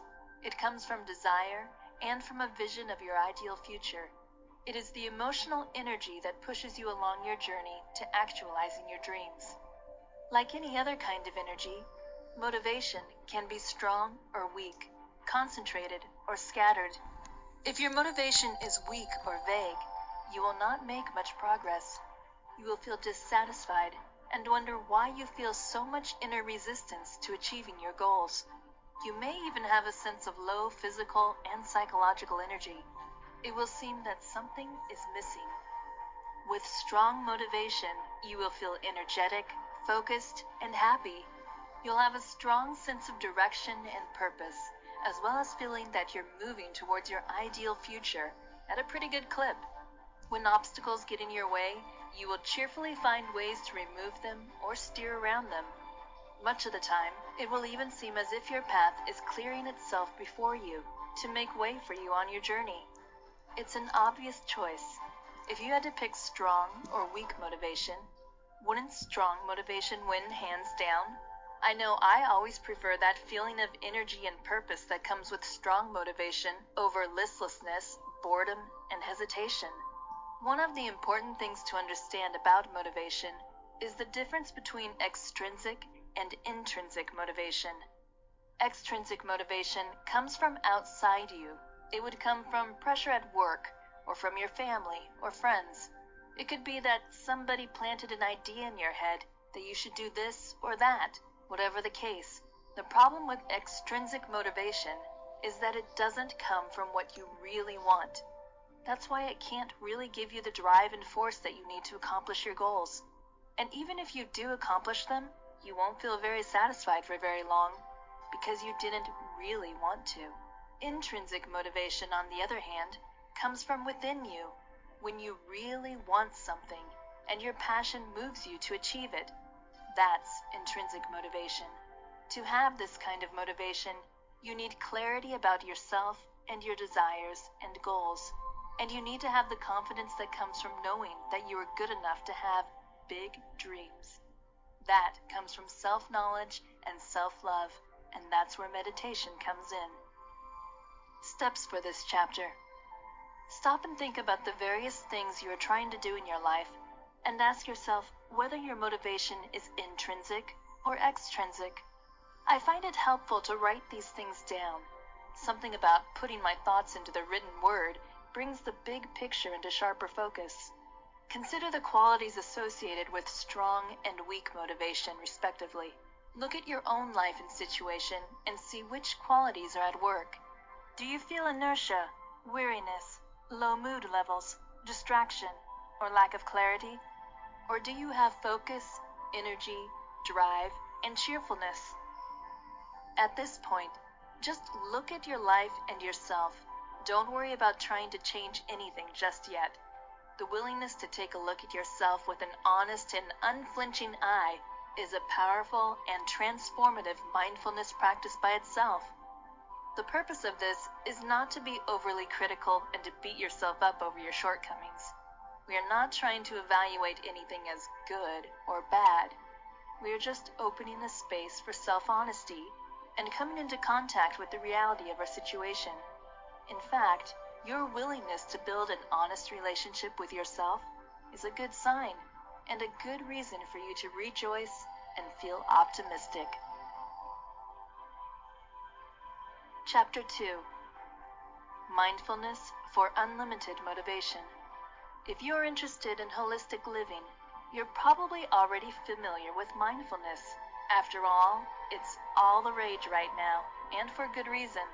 The rise of the mindfulness revolution is fueled by tons of scientific research that shows mindfulness's many benefits has been widely reported in the media, both traditional and social, and is spearheaded by influential figures like meditation expert Jon Kabat-Zinn and psychologist Daniel Goleman.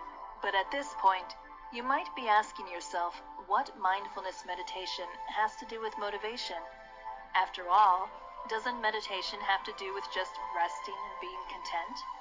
And if motivation is anything, it's the drive to achieve or gain something, won't all that contentment get in the way of the motivation to achieve and change? It seems that meditation and motivation should be opposites. But meditation is about more than contentment and peace of mind. Meditation is about clarity and living in an honest, straightforward relation to your world. Meditation does not just make a permanent dent on your cushion, it also makes a deep impact on the way you live your life. Recent decades have seen a groundswell of research into the benefits of mindfulness meditation. Mindfulness's many benefits are now a part of general public knowledge and accepted scientific fact.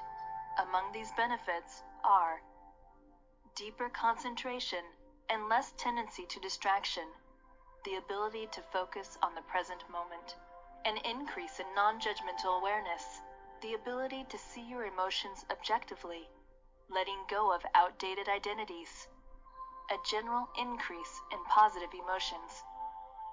Are you starting to see how this could benefit your life and your motivation? We will talk about these benefits in more depth later, and then look at some exercises for really taking advantage of them to increase your motivation. But first, I want to describe the general practice of mindfulness meditation so that we have a better context for understanding how it has such transformative power for giving you the energy and enthusiasm you need on your road to achieving your goals and dreams. How to practice mindfulness meditation. Practicing mindfulness meditation is quite simple and does not require a lot of preparation or training. Anyone can get into it.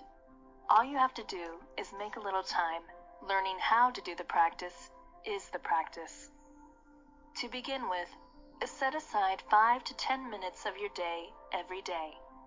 Find a quiet place to sit. Traditionally, you sit on a cushion or a mat, but you can sit on a chair if you like. You can even lie down, whatever works for you. If you are sitting, sit with your back straight. Your eyes can be open or closed. It's up to you.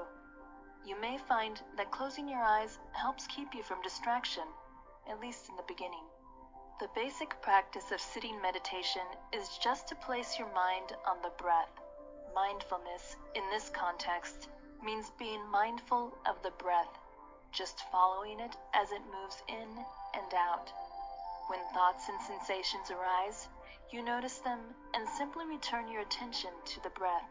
It does not really matter what kind of thoughts or feelings come up. They could be boring thoughts about what you need to get from the store, or they could be mean, angry, happy, funny, creative, passionate, whatever. Whatever comes up, just mentally label it thinking and return your attention to the breath. That's the non-judgmental awareness we talked about earlier. Whatever comes up, don't try to decide whether it's good or bad. Don't accept or reject it. Just gently say to yourself, thinking, and gently redirect your attention to the breath. As you follow the breath in and out, you want to pay attention to the sensation of the breath, the feeling of the cool in-breath on your nostrils, and the warmth of the out-breath, the rise and fall of your lungs as you breathe in and out, whether the breath is long or short, shallow or deep, hard or gentle, and so on. In general, when meditating on the breath, you don't try to change the quality of the breath, but just let your lungs breathe however is most natural at any given time, and watch that. Breathing is an effortless, autonomic function of the body, so we normally don't pay any attention to it. It just goes on in the background all the time. In the practice of mindfulness, however, we don't take the breath for granted. Instead, we learn to appreciate the breath in its simplicity and variation. We develop a sense of wonder at something so simple and so necessary, taking in lungfuls of healthful, life-giving oxygen, which are delivered to the different organs of our body by the circulation of our blood. If we can learn to love and appreciate the simple fact of being alive, we can love ourselves. When you begin meditating, it may seem that your discursive thoughts, the so-called monkey mind, have only increased. Actually, nothing has increased. You just never noticed how active your mind is.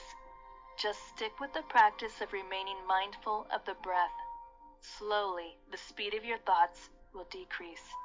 You will begin to notice and enjoy the vivid richness of the direct sensory quality of your experience. This is the beginning of coming in touch with a quality of yourself that is fundamentally awake. It is the discovery of an innate source of goodness deep within your being. Making friends with yourself.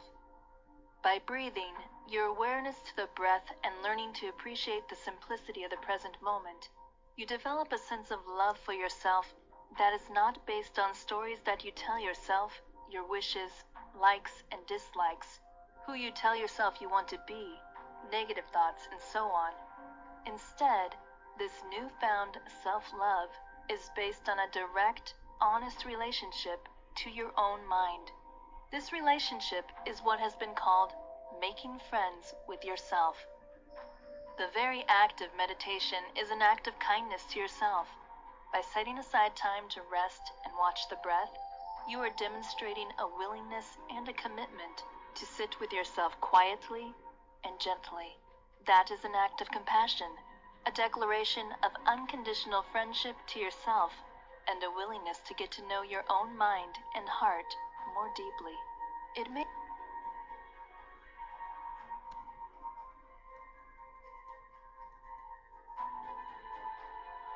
This is on. Anytime we want something, we're trying to get from where we are right now to where we would like to be, from point A to point B. And to move along the path between these 2 points, we need fuel for the journey. Motivation is the fuel that drives you towards your goals. It comes from desire and from a vision of your ideal future. It is the emotional energy that pushes you along your journey to actualizing your dreams. Like any other kind of energy, motivation can be strong or weak, concentrated or scattered. If your motivation is weak or vague, you will not make much progress. You will feel dissatisfied and wonder why you feel so much inner resistance to achieving your goals. You may even have a sense of low physical and psychological energy. It will seem that something is missing. With strong motivation, you will feel energetic, focused, and happy. You'll have a strong sense of direction and purpose, as well as feeling that you're moving towards your ideal future at a pretty good clip.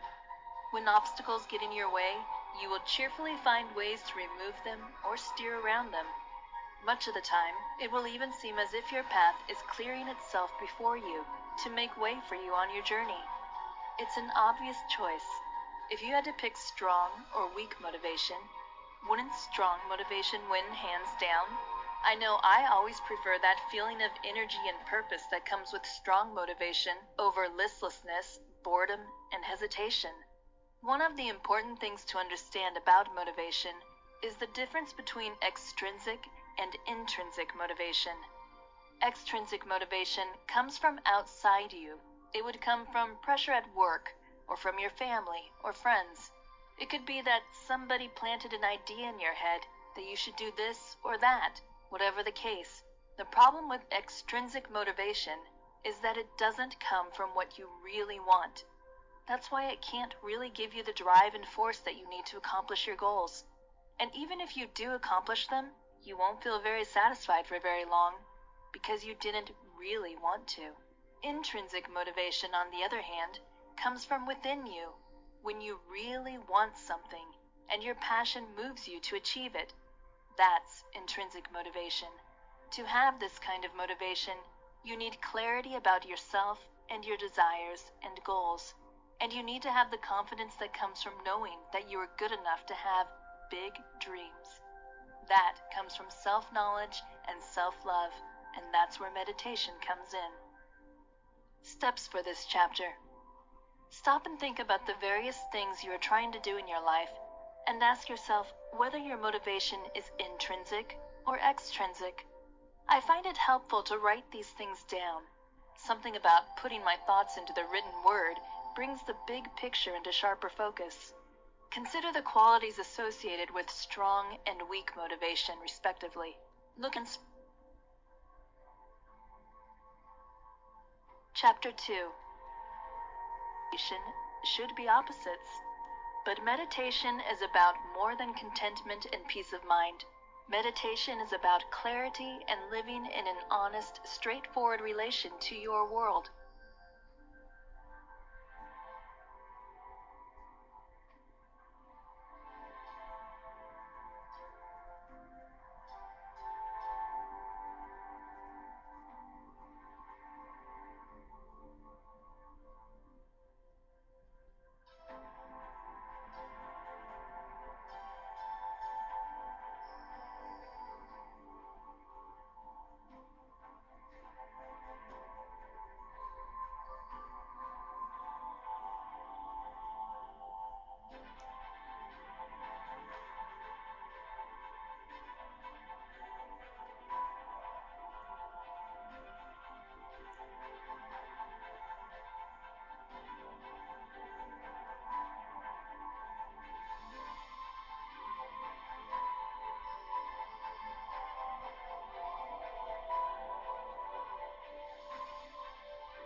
I have found failures were due to your limiting beliefs that were ingrained to you by society and your friends and family members. Not that they didn't want you to succeed, they were just trying to protect you from the unknown, or they did not know what you were just about to learn. Finally, you will learn to perceive your past failures as your assets. Oftentimes, our past failures make us fearful, and as a result, we never take the action we should. We associate too much pain with the process of achieving success. With NLP, you can change this outdated concept. I believe that one can learn from the past failures and even use them as motivators. Each failure makes you stronger and more prepared to face the struggle that's necessary to build success with your own hands. Failure allows you to develop your emotional muscles. It can be challenging, but we all need to toughen up. NLP will be extremely useful to help you toughen up holistically.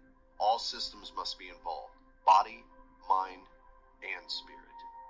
With NLP, you will change your life to become the successful person that you've always wanted to be. You will be given tips on how to set goals and achieve them, and how to use the power of your mind to radiate health to your body to feel youthful vitality. You will also be introduced to the magic of matching and mirroring to forge great relationships. Imagine how you can hold the world in your hands when you touch the lives of the people who matter most in your life in a positive way. Inspiring others is extremely motivating. Some people who may reject NLP thinking that it has to do with laws of attraction. Guess what? Those two work closely together. There's only one thing that I want you to be aware of. Many people who believe in the law of attraction don't take action. I personally don't like this strategy. Waiting for the unexpected to happen, it's not effective. I feel that people believe in the laws of attraction because they truly want to change their life. They may be visualizing, feeling, and waiting, but deep inside, they still have this limiting belief that they don't deserve it. The work that they have done was not holistic enough. They still need to embark on the journey of self-development. In my opinion, the key to success is to combine both the law of attraction rules and NLP. The law of attraction strategies form part of NLP, but NLP goes much deeper inside you. It addresses your old limiting beliefs and the way you interact with yourself and others. If you do it right, NLP can help you change your perception of the world to become more positive and less fearful. We all need this, right? Pessimism and fear often hold us back from taking action. You've probably been there yourself. I have, but I don't want to go back there. I am now committed to constructing my own reality utilizing NLP tools and strategies. Finally, the secrets of attracting money will be uncovered before your very eyes. Again, we're not talking about sitting on a couch and just imagining you are attracting wealth. We want to go deep inside and learn more about ourselves. Why do we perceive money in a certain way? How does it reverberate on our financial reality? This is going to be an exciting journey, my friend. With the tools and strategies of NLP, you will have everything you need to be happy and successful. Resources, skills, people, and your health. What more could you ask for? So, waste not a single moment and read on. You will realize the power of your thoughts by making everything fall into place and pave the way for a new successful you.